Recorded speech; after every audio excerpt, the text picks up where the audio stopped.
Soy Daniel Jadwe, chileno de origen palestino, nacido como tantos otros palestinos del mundo en la diáspora. Chile tiene una de las comunidades más numerosas fuera del mundo árabe. Se dice que somos cerca de 300.000, pero somos millones repartidos por la faz de la tierra, lejos de nuestra patria, pero comprometidos con la identidad, la historia y la lucha de nuestro pueblo, de nuestra tierra, que es y será por siempre Palestina.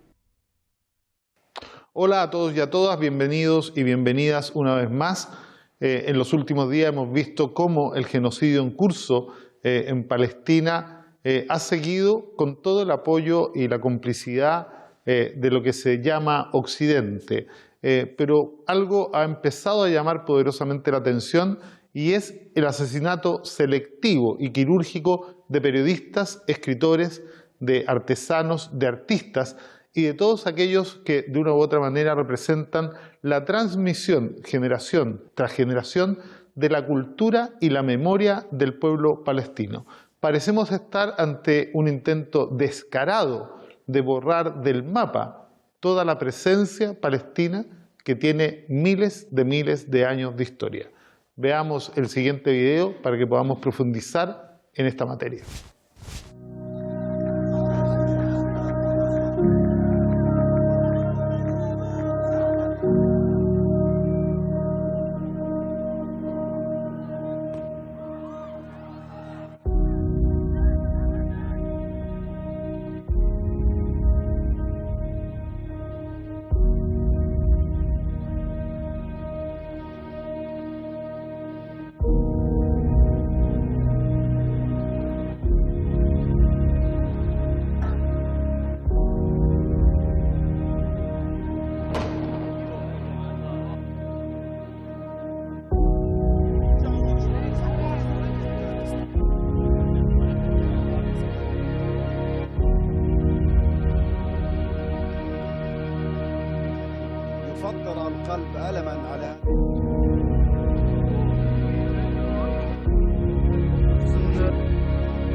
En las últimas semanas, más de 100 periodistas han visto terminar sus vidas, ¿no?, en medio de este conflicto.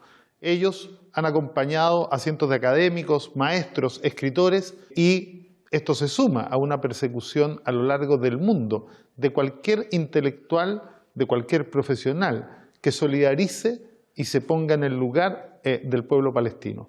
Veamos un video que nos presenta nuevamente Huda Hegazi, para profundizar en este tema. El 7 de octubre, el régimen israelí comenzó un brutal ataque a la Franja de Gaza, el cual ocasionó el asesinato de miles de civiles inocentes. Los trabajadores de los medios de comunicación no han sido una excepción. El régimen de Israel ha matado a más de 100 periodistas palestinos, así como a decenas de sus familiares. Según reportes emitidos por la organización Reporteros Sin Fronteras, los periodistas palestinos son objetivo de bombardeos israelíes al realizar su labor, a pesar de llevar la vestimenta que les permite ser diferenciados y haber una ley modelo de protección a periodistas y personas trabajadoras de la prensa. Desde el comienzo de la operación Tormenta de Al-Aqsa, Israel ha intentado silenciar el ojo de la verdad y matar a aquellas personas que trasladan la verdad en el mundo. Israel no quiere que se sepa en el mundo de los crímenes que realiza y sabe perfectamente cuál es el peligro que pueden ocasionar estos periodistas para la imagen de la entidad de Israel. Junto con la resistencia, los periodistas representan un arma contra la entidad de Israel. Los periodistas y los intelectuales juegan un papel muy importante en todo esto.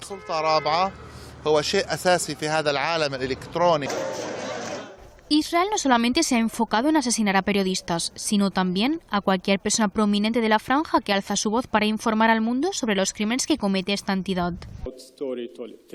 Algunas de las pérdidas más importantes para la sociedad gazatí fueron el asesinato de la escritora Hiba Kamal Abu Nada y del catedrático y poeta palestino Refat al-Harair, quien también fue fundador de la organización We Are Not Numbers, encargada de denunciar los crímenes y asesinatos que comete el régimen de Israel contra los palestinos. Con esto, el objetivo de Israel es callar a todas las personas que intentan mostrar la verdad al mundo.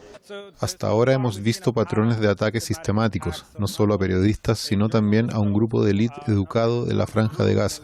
Estamos hablando de médicos, maestros, ingenieros, personas que tienen influencia y talento, personas que tienen el potencial de liderar la sociedad en el futuro, por lo que el propósito de lo que está realizando Israel es tratar de paralizar la sociedad en los años que vienen y hacer sentir a las personas que se encuentran en este lugar con la sensación de que es inevitable y eventualmente tener que verse forzados a una expulsión.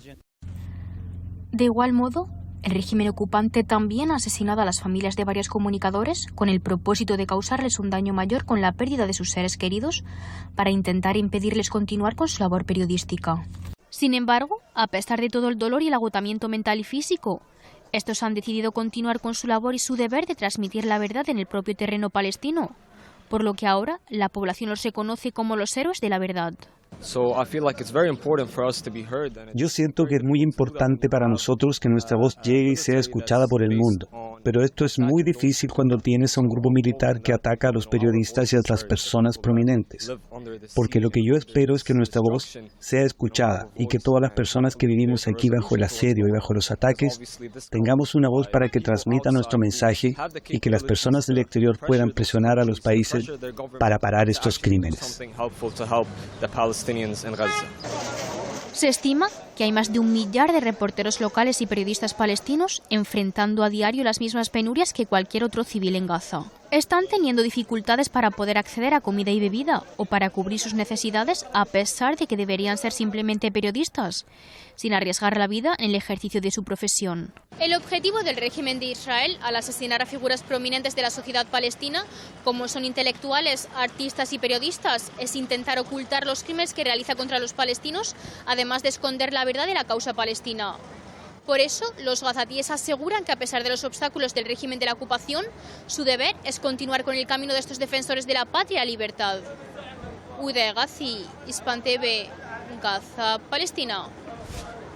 Agradecemos una vez más a Judá Gazi por este interesante reportaje y no podemos seguir adelante sin precisar que lo más grave de lo que acabamos de ver es la complicidad y la corrupción mediática y periodística que cunde en Occidente y que se han transformado en cómplices de esta realidad a través de su silencio.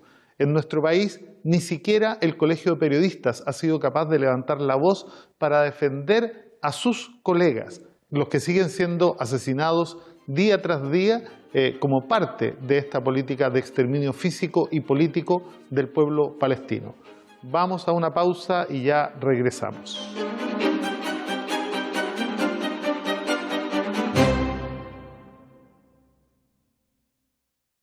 Hoy vamos a volver a conversar con una persona que ya estuvo en este programa en vivo. Es escritora, es profesora de literatura, es una palestina en la diáspora. Le damos la bienvenida a Lina Meruane, que nuevamente está con nosotros. Hola Lina, ¿cómo estás? Hola Daniel, ¿cómo estás tú? Muy bien. Luego de lo que hemos estado viendo, quería preguntarte desde tu particular perspectiva, ¿qué pierde Palestina, además de las incontables y valiosísimas vidas, cada vez que Israel asesina a un artista, a un escritor, a un periodista, a un profesional palestino o a un artesano palestino? ¿Qué está en juego con toda esta masacre que va mucho, pero mucho más allá de lo que ellos llaman una guerra? Bueno, gracias por esa pregunta, porque cuando pensamos en vidas, a veces pensamos o reducimos la vida a números, pero las vidas no son solo números de cuerpos o números de cadáveres bajo los escombros, sino que también son toda una producción cultural, como tú decías, y un ejercicio de memoria. Pienso, por ejemplo, en la cuestión de los niños muertos. Los niños son también receptores de memoria, continuadores de una cultura. Cada vez que se asesina a un niño, lo que se asesina no solamente es todo su afecto, sino que también todo su potencial y la memoria de una nación. Esa es una cuestión muy, muy importante porque ese es precisamente el objetivo o uno de los objetivos de los ataques del sionismo a Gaza y digamos, la falta de cuidado con la ciudadanía palestina, con la nación palestina, tiene que ver con una borradura de la memoria de una nación.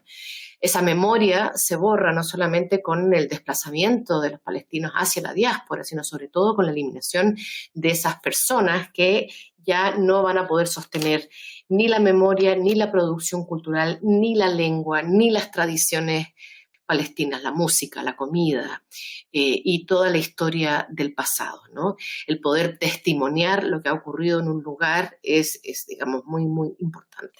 Entonces me parece que ahí también hay un elemento que sobrepasa la pura idea de un cuerpo y tiene que ver con la producción cultural, con la memoria, con la lengua, con la comida, con las tradiciones. Es muy importante mantener eso y eso es parte de lo que se está destruyendo. Bueno, Israel viene trabajando hace décadas en la extinción no solo del pueblo palestino, sino que también de su cultura y de su historia. Para fundar un Estado colonial hay que efectivamente borrar todo lo que había ahí antes de la llegada de ese Estado. Vamos a pasar a dos preguntas del público. ¿Quién quiere consultar? Bien. Diego Flores, un gusto en saludarla. Me gustaría preguntarle cómo ha recibido el apoyo y las peticiones de cese al fuego de los escritores e intelectuales de las grandes potencias europeas. Buenos días, mi nombre es Silvia. Gracias por la invitación. Quería consultar lo siguiente. En Europa varios países han prohibido y han reprimido manifestaciones de apoyo al pueblo palestino. Se ha incluso prohibido el uso del kufiyeh porque lo consideran como incitación al odio. Y quería saber si esto tiene relación también con la influencia de Israel y con un reflejo del exterminio que pretende Israel imponer sobre el pueblo palestino. Eso. Muchas gracias por las dos preguntas. Lina. Bueno, sí, muchas gracias por las dos preguntas. Como decía Daniel anteriormente, Israel ha sido muy efectivo en una política de silenciamiento de la comunidad palestina y de la gente de la cultura que ha querido apoyar o que está apoyando a las manifestaciones de esa cultura, exigiendo un cese al fuego, exigiendo que no se saque a la población palestina de Gaza, que es una de las ideas que está actualmente en curso, como única solución al problema. Todo esto muy entrecomillado, por supuesto. Entonces, lo que hay que pensar es cómo hay una larga política de cancelación de las manifestaciones culturales en Palestina y de la reivindicación de su propia nación. Pensemos en esta antigua frase muy, muy usada, que era que los viejos, esto de Ben Gurión, que los viejos olvidarán que los viejos morirán y que los jóvenes olvidarán. Parte de eso en realidad no es que los jóvenes olvidarán, por supuesto los viejos sí morirán y han muerto, sino que también hay una política detrás de esto del olvido. Entonces, por ejemplo, la borradura de la palabra Palestina, que se prohíbe, ¿no? Y se ha utilizado en Israel, o se ha favorecido el uso de la palabra Judea y Samaria para conectar el nombre de la tierra con la comunidad judía. Y la borradura del nombre palestino. Por otro lado, la imposibilidad o la prohibición del uso de la bandera palestina, que de hecho está mucho más presente hoy en Chile, en el estadio palestino, que en la propia Israel y los territorios ocupados. Y, por supuesto, la prohibición del uso de la kufiyá en las manifestaciones. Ahora, todo esto tiene que ver con símbolos que nos recuerdan que la palestinidad sigue existiendo, que nos recuerdan a los líderes palestinos como Yasser Arafat, y por eso se ha prohibido en lugares como Alemania, incluso Estados Unidos, el uso de la kufiyá. Se le llama incitación al odio al uso de la kufiyá, pero en realidad ¿en qué medida podría un símbolo, ¿no?, que nos recuerda a la palestinidad ser incitación al odio? Eso, por supuesto, son manipulaciones de lo que significan los símbolos patrios y, por supuesto, manipulaciones de lo que significa usar ese pañuelo como una forma de decir yo también soy palestino. Recordemos que esta idea de yo también soy berlinés la estableció el presidente Kennedy en los años de la Guerra Fría en Berlín, cuando Berlín estaba dividida, para mostrar apoyo a los alemanes, ¿no? En la misma medida, el kufiyá ha sido una demostración de apoyo a la comunidad palestina y por eso se está prohibiendo. Y por supuesto que esto está instigado, está apoyado, está exigido por el Estado de Israel. La pregunta anterior tenía que ver con el apoyo de los intelectuales del mundo hacia la causa palestina. Quiero recordarles que muchas autoras, sobre todo, han sido castigadas por su apoyo a la causa palestina. Camila Shamsi, que es una autora pakistaní-británica, le quitaron el premio Nelly Sachs. Posteriormente le quitaron el premio del Teatro Europeo a la mayor dramaturga británica llamada Carol Churchill. Y más recientemente a la autora Adania Shibli, de origen palestino, se le postergó la otorgación de un premio y de la misma manera se postergó y se rebajó la otorgación de un premio a una autora, una filósofa judía rusa llamada Masha Gessen, a la que también le castigaron, digamos, que ella hubiera comparado la situación de Gaza con el gueto de Varsovia. Estas son todas maneras de acallar, de silenciar, de amedrentar a las personas de la cultura, de la filosofía, de las artes, para que guarden silencio en este momento. Muchas gracias, Lina. Tal como lo ha planteado Lina, también lo decía Gideon Levy, ¿no? Uno de los éxitos más grandes del sionismo en las últimas 7 décadas es que a pesar de todo lo que hacen, a pesar de todos los crímenes de guerra, a pesar de toda la limpieza étnica que han llevado a cabo durante estas 7 décadas, han logrado presentarse y convencer al mundo, ¿no?, de que ellos son las víctimas y no los victimarios. Vamos a una pausa y ya regresamos.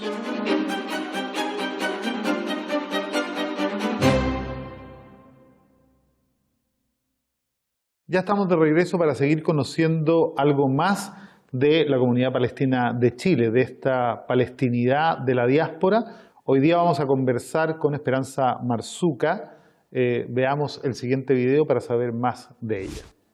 Esperanza Marzuca no olvidó a los estudiantes que marchaban exigiendo la libertad de Palestina, ni la carga de los soldados del rey de Jordania contra esos jóvenes desarmados. Tenía 7 años y nunca olvidó los rostros doloridos de madres y padres pasando con el cuerpo de sus hijos en un desfile dramático que se repetiría hasta hoy, esta vez a causa de otros invasores. Esperanza nació en Belén. Llegó a Chile en 1956 de la mano de sus padres, con su abuela y sus hermanos. Ha regresado 3 veces a Palestina trayendo pedacitos de patria. Su casa está llena de objetos que le recuerdan la infancia, imágenes costumbristas, delicadas artesanías, cultura que será borrada junto a las manos que las producen si no se detiene el avance sionista, reflexiona. En 2019 publicó su novela La llave, una ficción basada en sus recuerdos de infancia y en una profusa investigación histórica que permite entender las luchas del pueblo palestino desde los años 30 hasta mediados de los 60, cuando se intensificó el avance sionista arrasando casas, calles, huertos, dejando a los protagonistas de su libro y a la propia Esperanza con solo un puñado de recuerdos y sin patria. Esperanza, muy bienvenida y muchas gracias por aceptar esta invitación. Quiero partir preguntándote lo mismo que le pregunto a todos cuando están aquí. ¿Cuándo y en qué circunstancias llega tu familia y llegas tú a nuestro país? Nosotros llegamos a Chile en el año 56, a comienzo del 56, en marzo, ¿ya? Con mi papá, mi mamá, mi abuela y mis hermanos. ¿ya? Bueno, fue en el fondo el motivo de venir a Chile fue la inestabilidad que había. Nosotros vivíamos en Belén y habían en ese momento la zona, digamos, de Palestina que no estaba ocupada en el 48, estaba bajo dominio jordano, que ellos se quedaron con esa parte. Y entonces, bueno, yo creo que los palestinos siempre han luchado por su independencia, porque no quieren a nadie, ni judío, ni jordano, ni nadie. Entonces, bueno, yo era súper chica, tenía 7 años, y uno veía en las calles las manifestaciones de los estudiantes, chiquillos jóvenes en el centro de la explanada de Belén manifestándose, y cómo los soldados jordanos desde los techos les disparaban, que es lo que he comentado, y siempre me ha llamado la atención, a matar. Y después tú veías el desfile de las madres, de las familias, llevando a enterrar a sus hijos, así, en fila uno detrás del otro. Yo creo que eso es una cosa que te impacta para toda la vida, bien terrible. Fue una medida de protección para todos sus hijos tomada por tus padres, sin duda, ¿no? Mis padres, sí. Y mi papá había estado viviendo antes, porque mi abuelo viajó a comienzos de 1900, estuvo en 1920 por ahí, estuvo en Honduras y en México. Así que mi padre hablaba el español, volvieron después cuando era adolescente. Así que como que estaba familiarizado con América. Después de la llegada, ¿cómo fue la relación que la familia siguió teniendo con Palestina, más allá de los parientes, ¿no?, con los cuales claramente había una conexión y un intercambio permanente, pero la relación con Palestina como territorio, ¿cómo se dio? Bueno, siempre tuvimos relación con Palestina. Al comienzo yo viajaba mi abuelita con sus familiares, mi papá viajó varias veces y después, bueno, viajé yo varias veces también. Y bueno, uno siempre mantenía relación con los familiares, Marzuca, Buto, y después que me casé, con los familiares de mi marido, que son de Betzahur. ¿No? Sí, sí. ¿En la familia estuvo presente el sueño de volver a Palestina? Sí, pues siempre que vienes, yo creo que todos vienen y se supone que van a volver. Yo creo que eso es de todos los inmigrantes de distintas partes del mundo.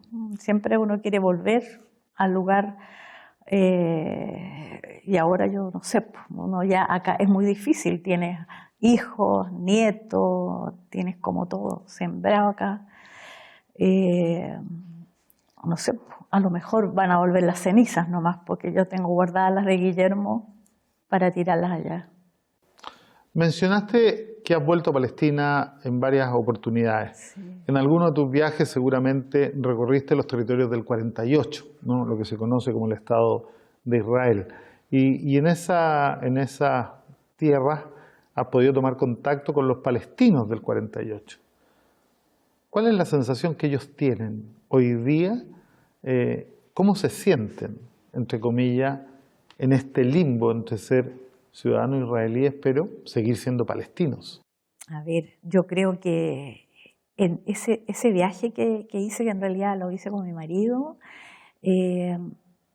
necesitaba realmente ver a los palestinos que estaban metidos ahí dentro de Israel.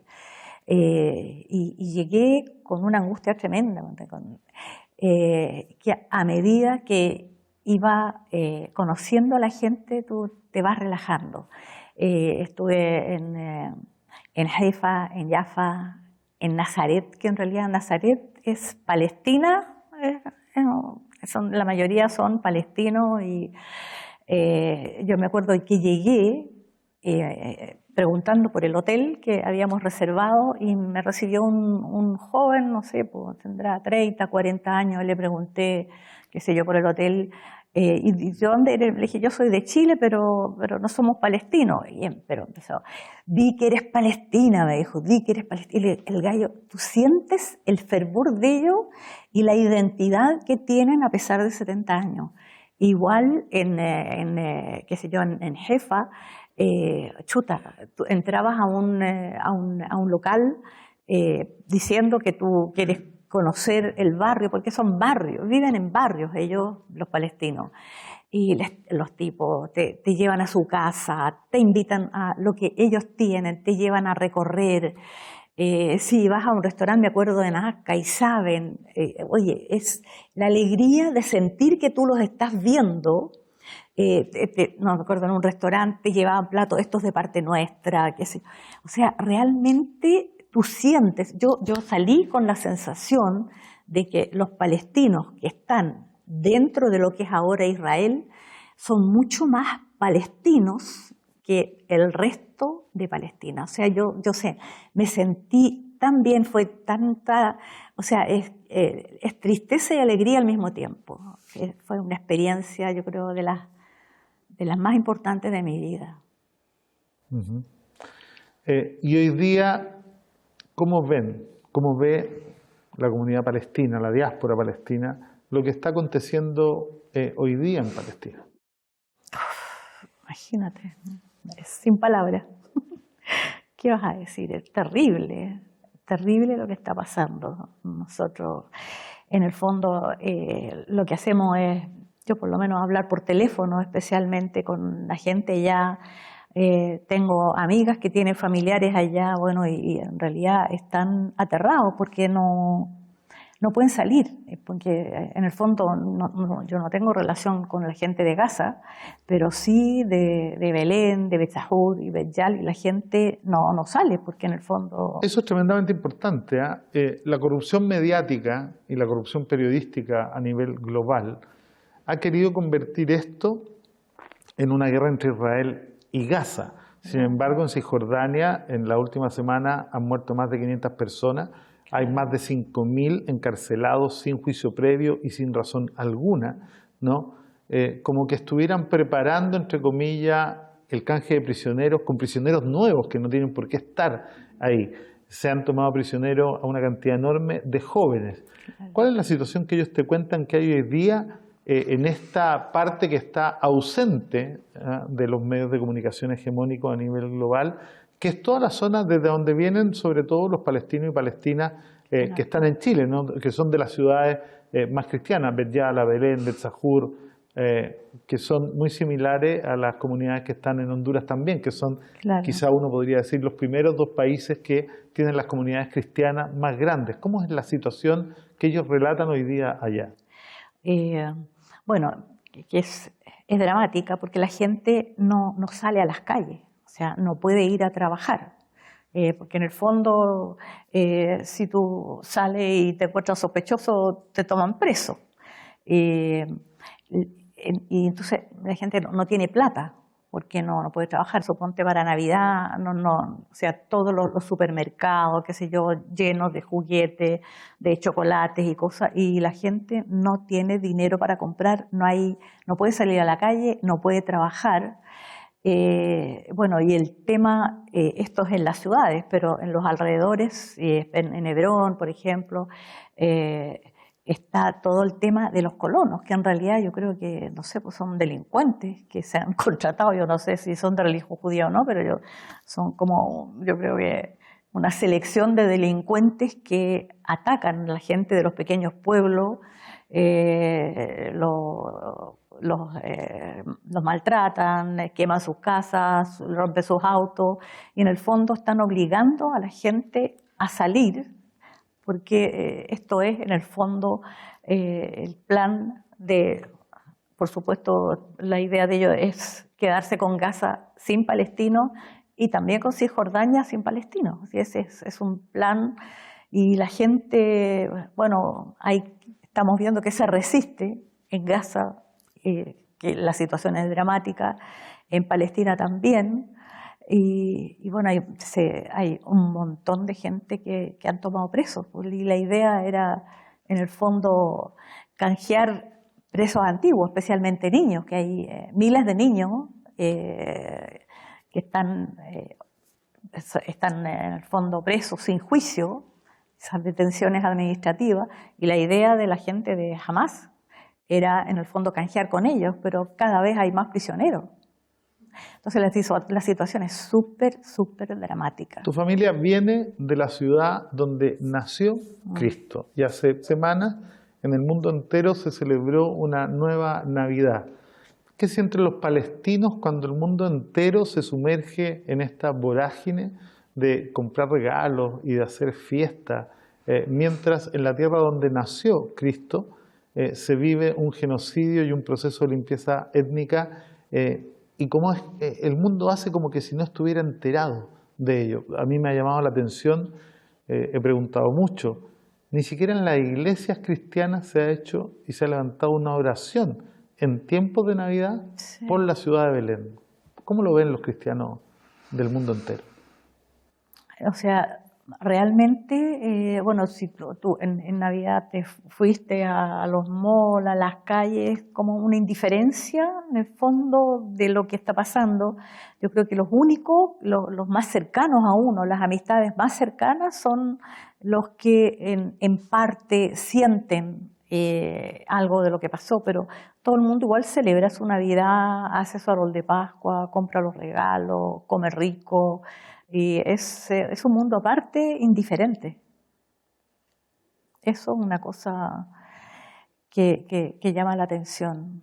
Llama profundamente la atención. Llama la atención. Mientras Cristo vuelve a ser crucificado todos los días, en números increíbles y en una política genocida, el mundo cristiano, con la sola excepción del Papa, que ha hecho un llamado a detener esta catástrofe. Pero muy tibio, además. Muy tibio, ¿no? Sí. Todo el mundo cristiano y todos los valores occidentales parecieran estar extinguiéndose junto con la fe. Esperanza, te doy las gracias por haber aceptado esta invitación y por compartir con nosotros la experiencia tuya y de tu familia en esta diáspora palestina. Muchas gracias. Gracias. El pueblo palestino es una invención del siglo pasado. No existe tal cosa como una nación palestina, porque el pueblo palestino no existe.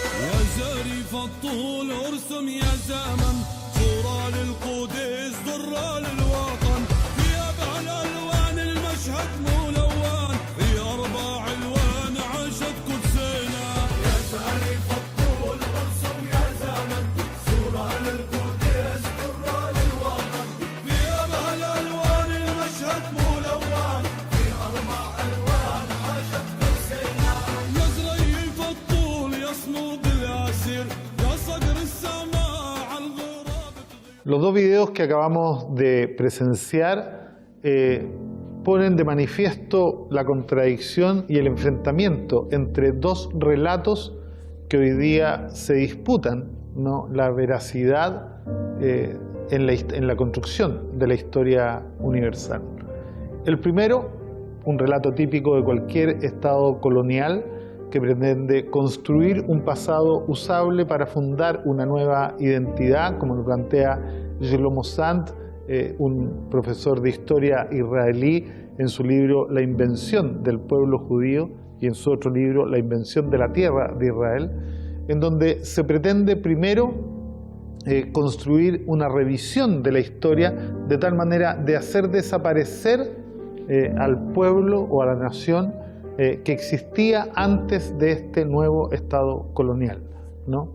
En Palestina lo hemos venido viviendo hace ya más de un siglo, pero no es la primera vez. Palestina ha sido sujeto de invasiones a lo largo de toda su historia y los israelíes sencillamente vienen a actualizar esta necesidad de algunas potencias occidentales de ocupar y dominar el lugar geopolítica y geoestratégicamente más importante de la humanidad. Los israelíes desde el nacimiento del sionismo, es decir, antes del nacimiento del Estado de Israel, de la imposición del Estado de Israel en Palestina, venían trabajando 3 procesos altamente necesarios para su empresa y simultáneos.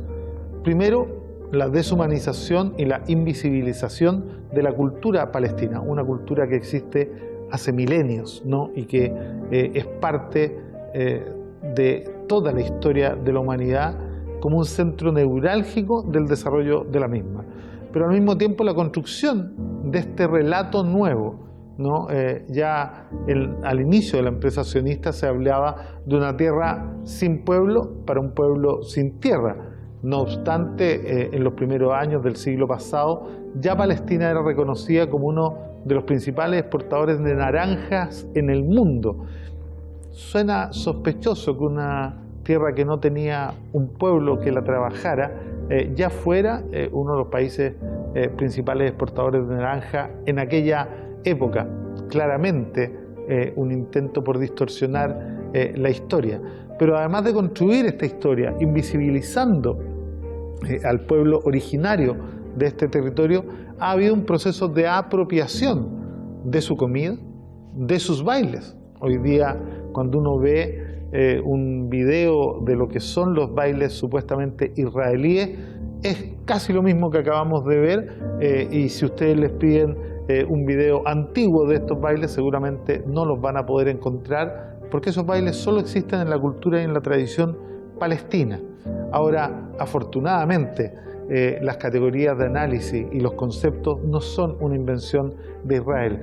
Y el concepto de pueblo y el concepto de nación son bastante anteriores al nacimiento del sionismo. El pueblo palestino existe en Palestina desde el descubrimiento de la agricultura, luego el descubrimiento del excedente en la agricultura, el nacimiento de las primeras ciudades como la primera expresión de la división de las sociedades en clases, dominante y dominada. Surgen los primeros silos de almacenamiento, estamos hablando de hace más de 5.000 años, en las ciudades de Jericó, de Giza, ¿no?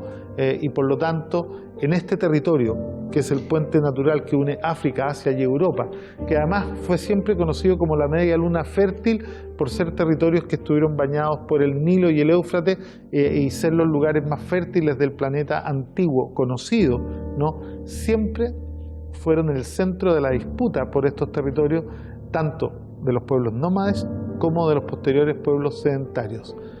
Más allá de que el discurso sionista y el relato sionista pretenda borrar de un plumazo la historia, algunas veces con mentiras y otras veces con bombas, el pueblo palestino es y será siempre el pueblo palestino.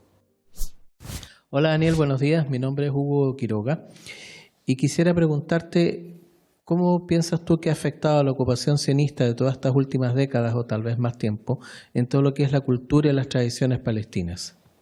Como lo planteaba hace algunos minutos Hugo, la cultura palestina ha estado siempre presente a lo largo de la historia de la humanidad. Tiene que ver con un proceso de miles de años de construcción que además tiene un componente muy fuerte que es multi e intercultural. Por la tierra de Palestina han pasado todos los pueblos, civilizaciones y culturas que han pretendido dominar el mundo, ¿no? Por lo tanto, cuando uno mira la historia y la construcción de la cultura palestina, tiene que hacer referencia obligado a Egipto, a Grecia, a Roma, a Siria, a Persia, a Babilonia, por supuesto, el imperio turco-otomano, antes a los árabes, ¿no? Con el descubrimiento del Islam, pero también a las cruzadas, ¿no? Y también lo que ha pasado en el último siglo después de, entre comillas, la llegada de la revolución industrial y la revalorización de este territorio por ser un punto neurálgico para el control de las mayores reservas de petróleo del mundo. No porque Palestina tenga reservas de petróleo, sino que porque es un punto equidistante, ¿no? De todas las reservas que es geoestratégicamente relevante para el desarrollo del capitalismo actual. Por lo tanto, ¿qué ha hecho el sionismo desde su llegada? Pretender eliminar la cultura palestina, pretender hacer desaparecer de raíz no solo la historia, sino que además sus tradiciones. Ahora, como las tradiciones son difíciles de desaparecer, lo que han hecho es apropiárselas. Hoy día venden falafel como si fuera comida típica israelí, ¿no? Hoy día uno va y bailan dabke con un nombre muy similar, como si fuera un baile histórico israelí. Y cuando uno mira la concepción del el pueblo-nación, cuando uno mira la definición de la nación, esta que nos enseñaba que una nación tiene un territorio común, tiene un pueblo común, tiene una historia común, tiene una lengua común y tiene una psicología común, uno pone estas definiciones sobre el territorio y se da cuenta que los que hoy día se llaman israelíes provienen de diversos territorios a lo largo y ancho de todo el mundo. Tienen diversos lenguajes, por algo durante la invasión a Gaza, durante este genocidio, han estado saliendo de Israel y volviendo a sus tierras, ¿no? El aeropuerto de Tel Aviv está lleno de emigrantes israelíes que se devuelven a sus lugares de origen y sin embargo los palestinos siguen resistiendo ahí. Un lenguaje, una historia, una psicología común, pero además un territorio que les es propio. Esto es todo lo que Israel pretende destruir, ¿no? Con esta política genocida. Por lo tanto, cuando uno pregunta cómo ha afectado el surgimiento del sionismo a la cultura palestina, bueno, es la batalla más importante de todas. Lo que es relevante destacar es que la diáspora palestina de una u otra manera también asegura la continuidad de la cultura palestina, ¿no? La diáspora palestina en todo el mundo tiene una relación muy estrecha con Palestina. Viajan, invierten, mantienen una relación que es permanente y sistemática. Y la cultura palestina se va renovando como todo proceso cultural y por lo tanto es absolutamente imposible que ésta pueda desaparecer más allá de las pretensiones de Israel, de Estados Unidos y de Europa, que se sienten efectivamente que son los representantes de la civilización ante la barbarie. Los últimos días han demostrado precisamente lo contrario. Ellos son la barbarie y pareciera ser que el pueblo palestino hoy día representa el último baluarte de la civilización y de la humanidad en un mundo en donde la humanidad en términos numéricos crece, pero la humanidad como valor está decreciendo y en vías de desaparecer. Hola, buenas. Mi nombre es Javiera Navarro. Quisiera preguntar si es que existe una relación directa entre la cultura palestina y su resistencia frente al sionismo. Gracias, Javiera, por tu pregunta. Primero decir que esta respuesta no solo es válida para el pueblo palestino. Resistencia y cultura son dos partes de una misma moneda. Todos los pueblos del mundo que han sufrido empresas coloniales se han aferrado a su cultura como una forma indispensable y fundamental de lo que es su resistencia y su lucha para permanecer y para trascender.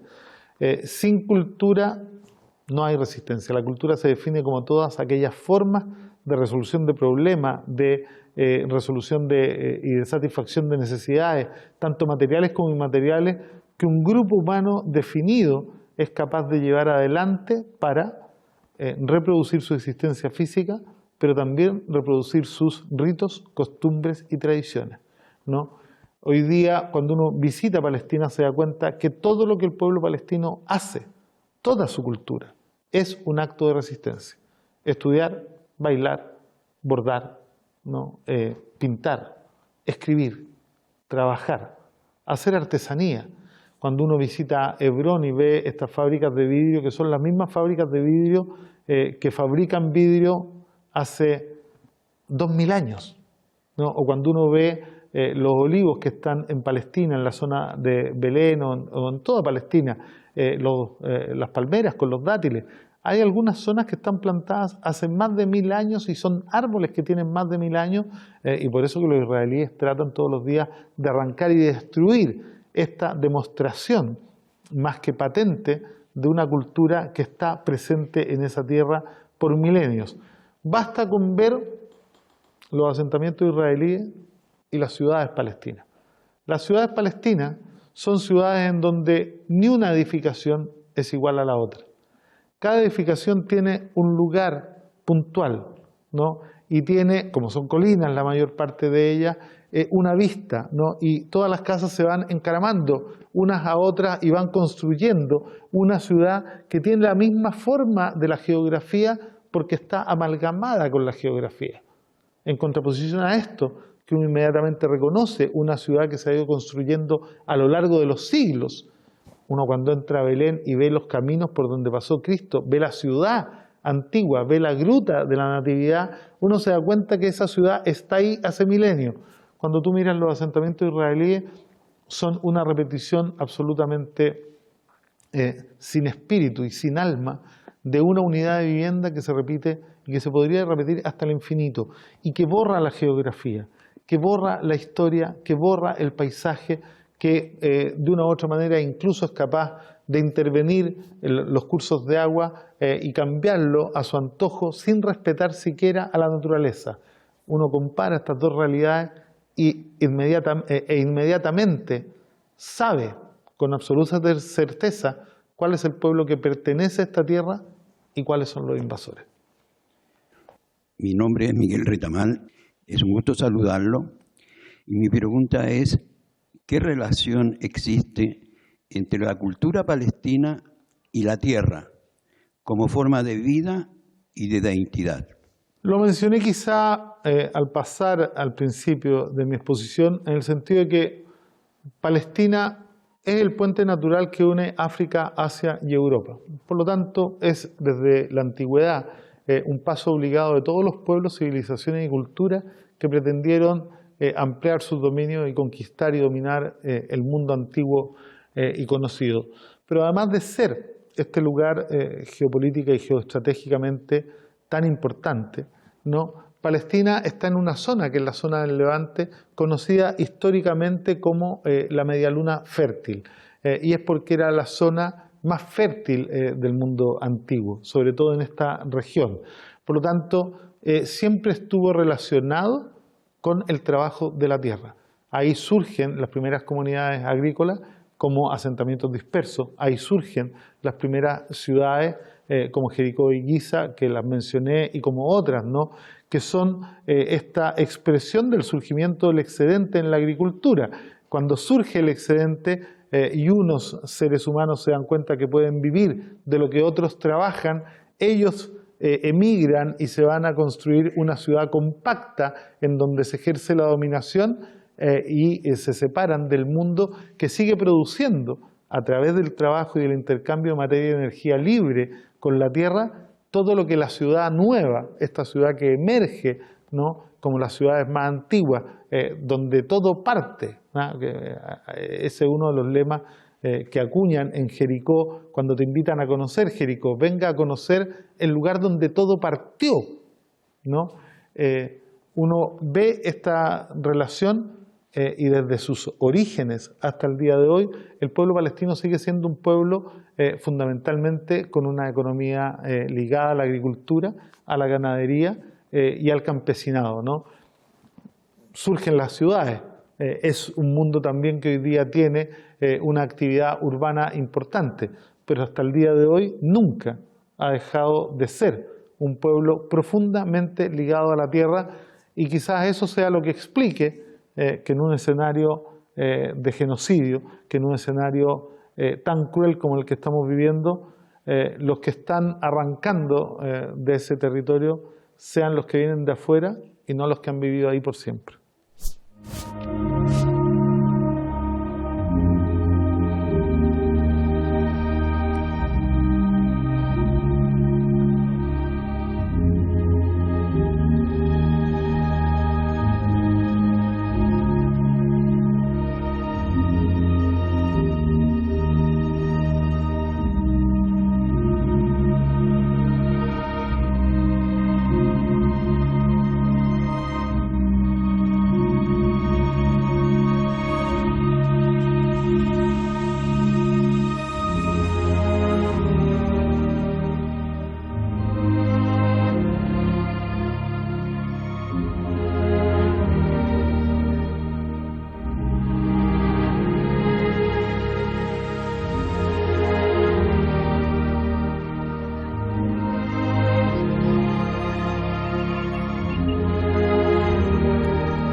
El mundo entero ha sido testigo cómo uno de los objetivos principales del genocidio en curso llevado a cabo por Occidente de la mano de Israel han sido el asesinato de niños, niñas y adolescentes palestinos para aniquilar de una vez y para siempre el futuro de Palestina. Pero los niños palestinos seguirán naciendo, seguirán reproduciéndose, seguirán cultivando su cultura y transmitiéndola por los siglos de los siglos, hasta que el último invasor salga de Palestina, que es y será por siempre Palestina. En los próximos capítulos estaremos hablando del impacto económico de esta brutal agresión sobre los territorios ocupados, pero también sobre el resto del mundo. Los invito a seguir este programa y acompañarnos la próxima semana.